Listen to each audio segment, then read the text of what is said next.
Dengan Riza di sini bertemu lagi di kuliah kita pengantar ekonomi mikro. Kuliah ketiga mengenai pola kegiatan perekonomian. Sebelum kita mulai, ada baiknya untuk diklik tombol subscribe-nya dan diklik loncengnya agar mendapatkan notifikasi dari kuliah kita selanjutnya. Yang akan kita bahas di pola kegiatan perekonomian adalah pertama, uang, perdagangan, dan spesialisasi. Selanjutnya adalah pelaku kegiatan perekonomian. Diteruskan dengan sirkulasi aliran pendapatan dalam ekonomi pasar. Lanjut ke mekanisme pasar sebagai pengatur kegiatan ekonomi. Dan terakhir adalah kegagalan pasar dan campur tangan pemerintah. Sistem ekonomi. Sistem ekonomi adalah sistem pengaturan kegiatan ekonomi, baik itu di pasar ataupun sebuah negara. Sistem ekonomi dapat dibedakan menjadi ekonomi pasar adalah perekonomian yang kegiatannya dikendalikan sepenuhnya oleh interaksi penjual dan pembeli. Murni, pure penjual dan pembeli saja yang berinteraksi. Penentuan harga ditentukan oleh penawaran dan permintaan di dalam pasar. Selanjutnya ada ekonomi campuran, adalah sistem ekonomi pasar yang disertai campur tangan pemerintah dalam rangka kestabilan harga dan kestabilan sistem ekonomi. Selanjutnya ada ekonomi perencanaan pusat. Ini adalah sistem ekonomi yang kegiatannya diatur sepenuhnya oleh pemerintah. Lanjut ke uang, perdagangan, dan spesialisasi. Uang adalah benda yang dapat digunakan sebagai alat pembayaran yang sah. Uang semakin penting bagi bangsa yang nilai perdagangannya semakin tinggi. Akan tetapi peranan uang tidak terlalu penting bagi perekonomian subsisten. Karena di dalam perekonomian subsisten masih berlaku sistem barter, di samping penggunaan uang sebagai alat transaksi. Selanjutnya ada spesialisasi dan perdagangan. Adanya uang sebagai alat untuk tukar-menukar akan melancarkan perdagangan. Nah, perdagangan yang bertambah lancar akan memberikan perangsang kepada masyarakat untuk meningkatkan spesialisasi dalam pekerjaan-pekerjaan yang sesuai dengan keahlian mereka. Berikut ini kita masuk ke dalam perekonomian subsisten. Dalam perekonomian subsisten, produksi untuk memenuhi kebutuhan sendiri. Nah, unit produksi terutama dari keluarga atau petani tradisional. Penggunaan teknologi masih sangat sederhana. Produktivitas masih rendah dan produksi hanya cukup untuk menopang hidup dengan tingkat yang sederhana. Output industri sangat sedikit dan peranan uang masih kurang diperlukan. Kenapa? Karena memang tingkatnya yang sederhana, sehingga masih ada yang namanya sistem barter diberlakukan dalam perekonomian subsisten. Perdagangan barter. Dalam perdagangan barter harus terdapat dua keinginan yang saling berkesesuaian, yang dinamakan kesesuaian ganda dari keinginan atau double coincidence of wants. Seseorang ingin menukar barang yang dihasilkan dengan sesuatu barang lain yang sesuai dengan kebutuhannya. Begitu pula si penerima barang tersebut. Dia harus sesuai dengan keinginannya. Nah, seseorang memproduksi barang yang diingini orang lain dan bersedia menukarkan barang tersebut. Ini yang sulit di dalam perdagangan barter, sehingga diperlukan yang namanya alat tukar yang sah. Nah, dalam pola perdagangan perekonomian subsisten, perdagangan barter sudah tidak banyak lagi dilakukan, walaupun masih dilakukan.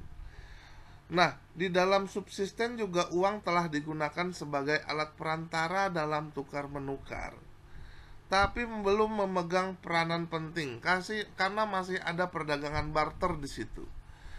Kegiatan perdagangan dapat dilakukan dengan lancar, sehingga kesesuaian ganda dari keinginan bukan lagi syarat yang perlu diwujudkan di dalam perdagangan subsisten ini. Kita masuk ke dalam perekonomian uang. Perekonomian uang adalah perekonomian yang menggunakan uang sebagai alat pembayaran perdagangan. Jadi bukan lagi barter. Ada alat perantara yang namanya uang yang mempunyai nominal dan itu sah digunakan atau diakui di dalam peradaban. Nah, terdapat spesialisasi dalam berproduksi. Karena di dalam perekonomian uang, produk itu sudah mempunyai nilai nominal. Nominalnya itu ditandai dengan harga. Harga yang muncul dari nominal uang. Nah, produktivitas dan produksi tinggi sehingga terjadi surplus di tingkat produsen. Maka diperlukan pasar untuk menampung surplus produksi tersebut. Nah, peranan uang di sini akan menjadi sangat penting.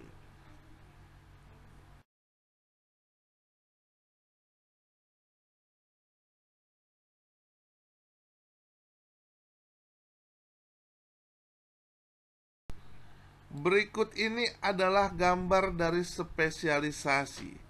Dari petani yang menginginkan pakaian, tukang kayu yang menginginkan makanan, dan tukang jahit yang menginginkan perabotan. Mereka akan berproduksi secara spesial atau spesialis atau spesialisasi, sehingga tidak harus mempunyai keinginan ganda. Jadi petani dan tukang kayu tidak harus menyamakan keinginannya karena sudah ada uang sebagai alat transaksi di sini.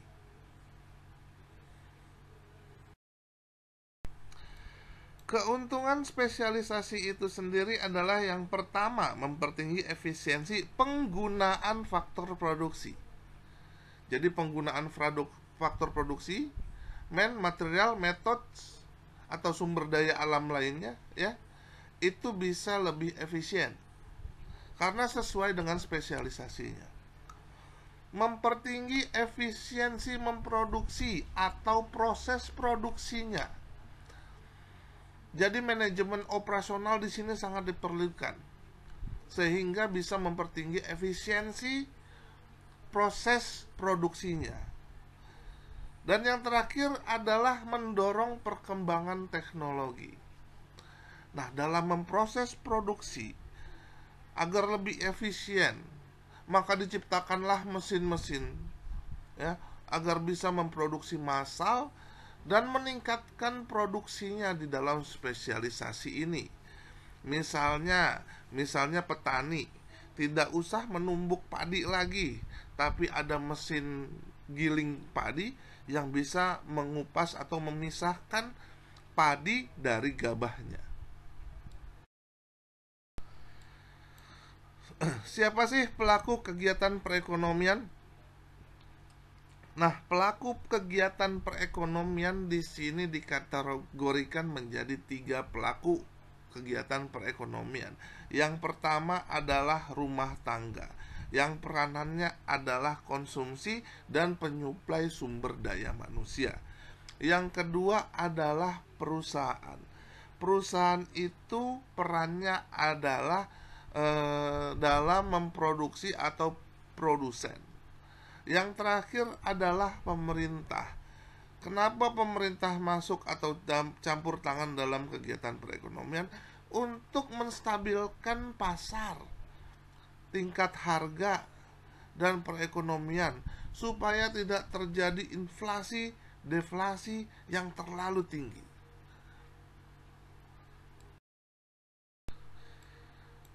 Rumah tangga seperti yang dijelaskan tadi, pemilik dari berbagai faktor produksi yang tersedia di dalam perekonomian. Rumah tangga menyuplai tenaga kerja, tenaga usahawan, alat-alat modal, kekayaan alam, serta harta tetap. Selanjutnya perusahaan sebagai pelaku ekonomi, ya. Perusahaan adalah organisasi yang dikembangkan oleh seseorang atau sekumpulan orang dengan tujuan menghasilkan berbagai jenis barang dan jasa yang dibutuhkan masyarakat. Dalam kategori ini, perusahaan adalah produsen. Nah, penggolongan perusahaan dalam industri ada yang namanya industri primer, industri sekunder, dan industri tersier. Di mana industri primer adalah perusahaan yang mengelola kekayaan alam dan mengeksploitasi faktor produksi yang disediakan oleh alam. Contohnya pertambangan, eksploitasi hutan, dan sebagainya. Sedangkan industri sekunder adalah perusahaan yang terlibat dalam penciptaan barang industri, yaitu perumahan, bangunan, penyediaan air, listrik, gas, dan lain sebagainya. Yang ketiga adalah industri tersier, adalah industri yang menghasilkan berbagai macam jasa, yaitu pengangkutan, transportasi, perdagangan, perbankan, persewaan bangunan, gedung, dan lain sebagainya. Selanjutnya, pelaku ekonomi yang ketiga adalah pemerintah.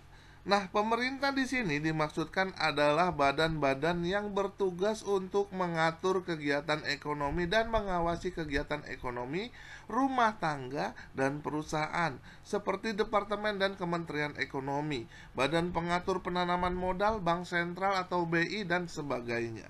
Selain itu, pemerintah juga berperan untuk mengembangkan sarana prasarana ekonomi seperti jalan, jembatan, pelabuhan, lapangan terbang, dan sebagainya. Nah, pemerintah juga berperan dalam mengembangkan prasarana sosial seperti institusi pendidikan, badan penyelidikan, dan keamanan negara. Di sini peranan pemerintah bukan hanya untuk kestabilan ekonomi, kestabilan pasar, kestabilan negara saja di bidang ekonomi, tetapi juga dalam rangka pemerataan pembangunan ekonomi, pemerataan pembangunan pasar, di antara kota dan desa-desa yang tertinggal supaya tidak terjadi ketimpangan sosial.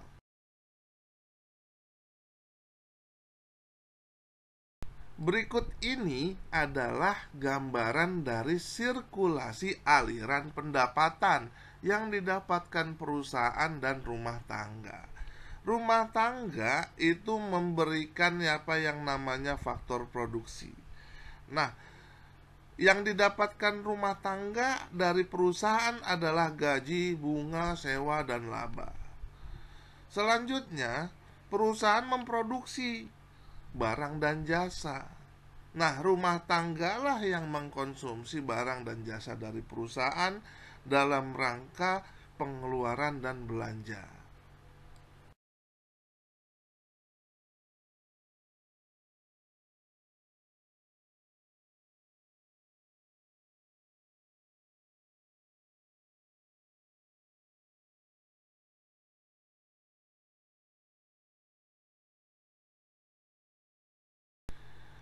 Dari gambar aliran pendapatan di atas, maka dapat dilihat gambar berikut adalah interaksi kegiatan ekonomi dalam perekonomian pasar.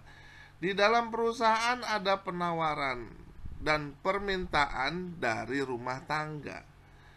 Di samping itu, permintaan dan harga serta penawaran dari rumah tangga juga ada di dalam rumah tangga dan perusahaan.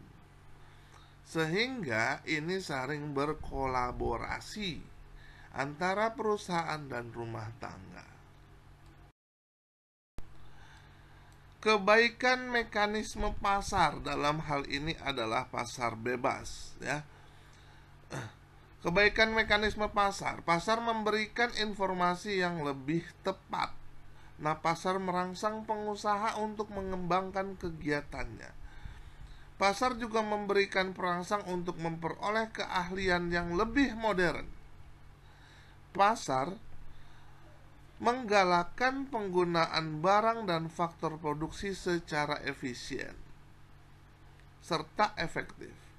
Dan pasar memberikan kepada masyarakat untuk melakukan kegiatan ekonomi, yaitu apa? Transaksi. Kelemahan mekanisme pasar dalam hal ini pasar bebas, yaitu yang pertama kebebasan yang tidak terbatas menindas golongan-golongan tertentu. Misalnya pedagang tidak bisa mendapatkan kelebihan dari penjualannya. Misalnya tenaga kerja yang dibayar murah saking perusahaan pengen lebih efisien. Yang kedua, kegiatan ekonomi menjadi tidak stabil keadaannya. Jika pasar itu tidak ada campur tangan pemerintah, maka sewaktu-waktu pasar ada menimbulkan apa yang namanya monopoli. Seperti yang tersebut di dalam kelemahan mekanisme pasar poin ketiga, yaitu sistem pasar dapat menimbulkan monopoli. Ya. Selanjutnya ada yang keempat, mekanisme pasar tidak dapat menyediakan barang secara efisien. Dan yang terakhir, konsumen atau kegiatan konsumen dan produsen mungkin menimbulkan eksternalitas yang merugikan.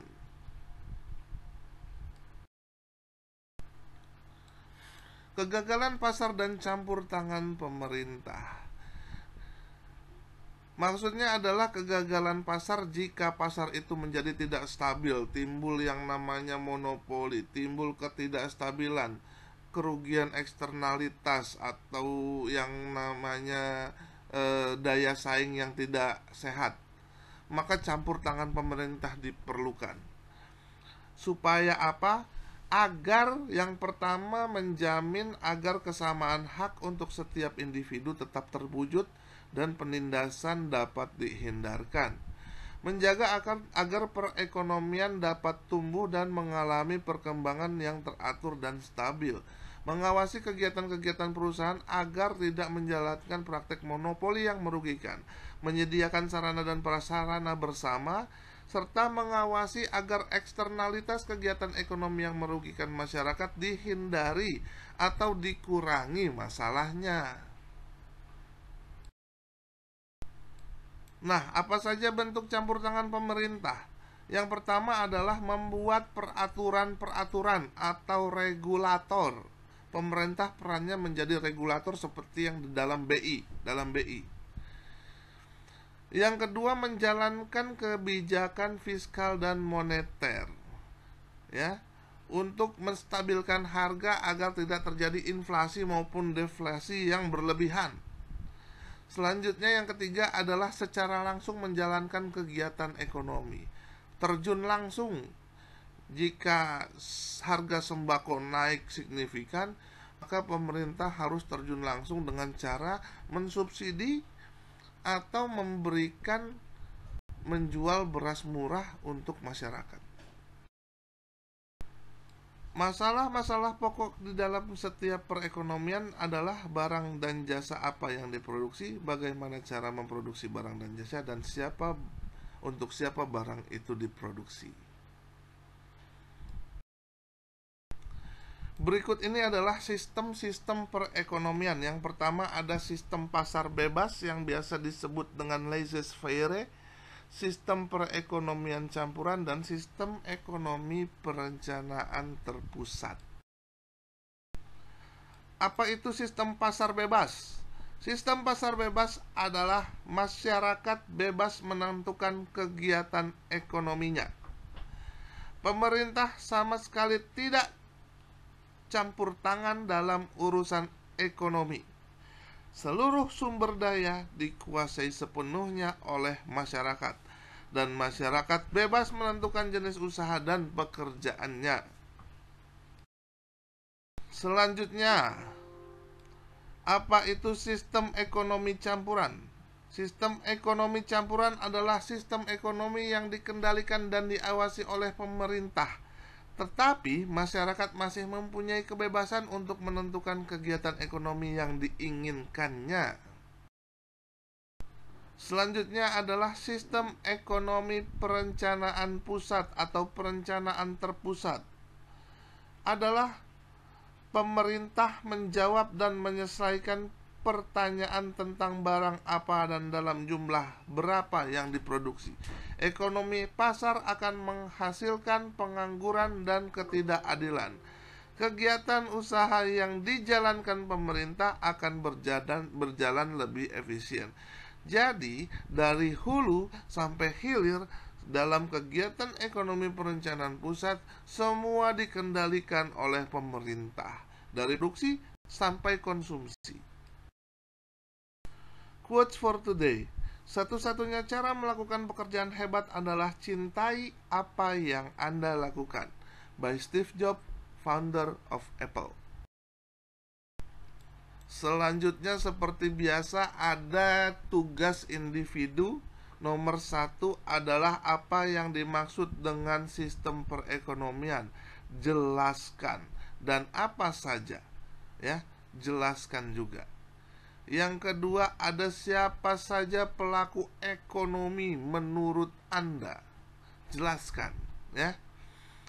Dikerjakan di kertas selembar, ditulis tangan, kertas lembarnya dikasih nama di pojok kanan atas, ya, nama mahasiswa dan nomor induk mahasiswa, dikumpulkan via email.